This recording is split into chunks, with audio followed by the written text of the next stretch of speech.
Most people believe diamonds are incredibly valuable. But what if one of the world's most expensive products isn't actually rare at all?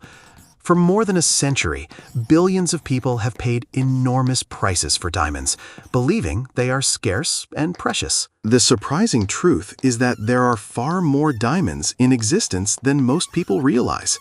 Massive diamond deposits have been discovered around the world, producing millions of carats every year. So, if diamonds are plentiful, why are they so expensive? The answer begins with one company that learned how to control supply. That company was De Beers, a name that would eventually dominate the global diamond trade.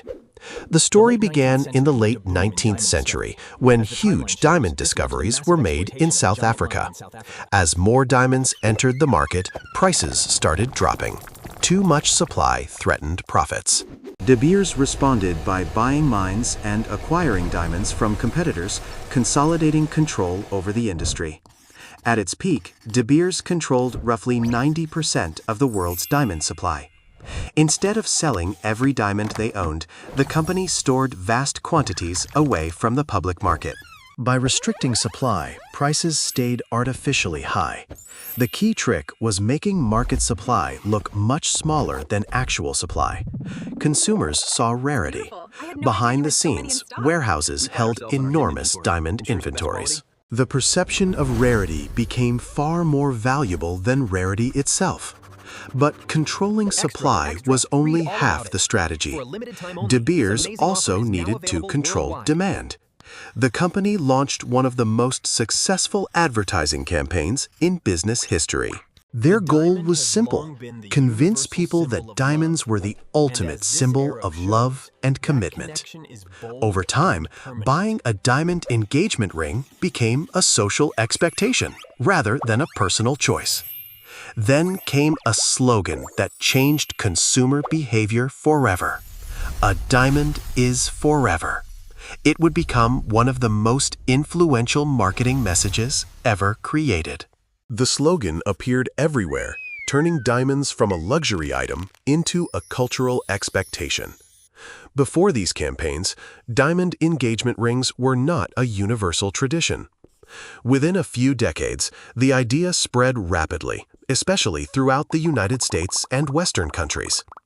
Advertisements frequently associated diamonds with celebrities, wealth, romance, and social status. Marketers even promoted the idea that a man should spend months of his salary on an engagement ring. The higher the spending, the more commitment was supposedly being demonstrated. Over time, diamonds became a public signal of success and devotion.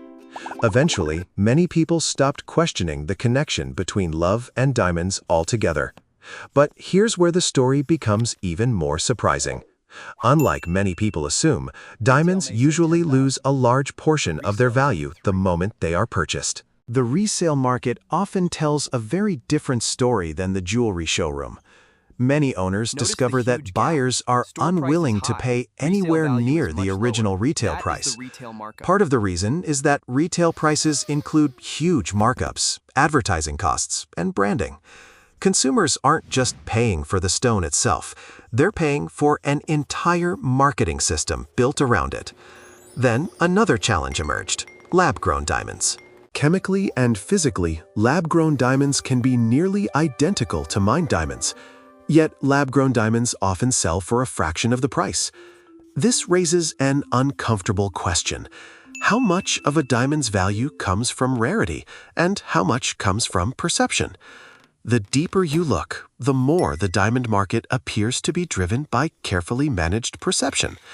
So, if diamonds aren't as rare as we were told, what exactly are people paying for? The answer lies in one of the greatest marketing achievements in history.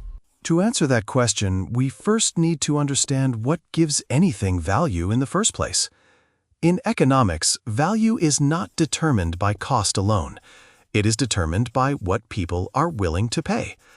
Many things are valuable not because they are useful, but because people collectively believe they are valuable. In that sense, diamonds may be one of the world's most successful examples of perceived value. For generations, marketing helped transform a common gemstone into a symbol of love, status, and success.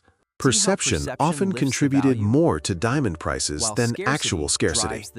Over time, however, De Beers lost much of its near-monopoly control over the diamond industry. Today, the market is more competitive than it was during most of the 20th century. Lab-grown diamonds have added even more supply to an already abundant market. For many consumers, the distinction between natural and lab-grown diamonds is becoming less important. As consumers become more informed, many are questioning whether traditional diamond prices still make sense. People are increasingly looking beyond the marketing and asking harder questions about value. Of course, emotional value and financial value are not always the same thing. A diamond ring may hold deep personal meaning, regardless of its resale price. For many people, the symbolism matters more than the investment. So, are diamonds actually worthless? Not exactly. Financially, diamonds may not be nearly as rare or valuable as many people assume, but emotionally, people may continue assigning value to them for generations to come. The real lesson is not about diamonds. It is about how powerful marketing can be in shaping human behavior. Diamonds were never just rocks. They were a masterclass in psychology, marketing, and perception. And perhaps the most valuable thing De Beers ever sold wasn't a diamond at all. It was an idea.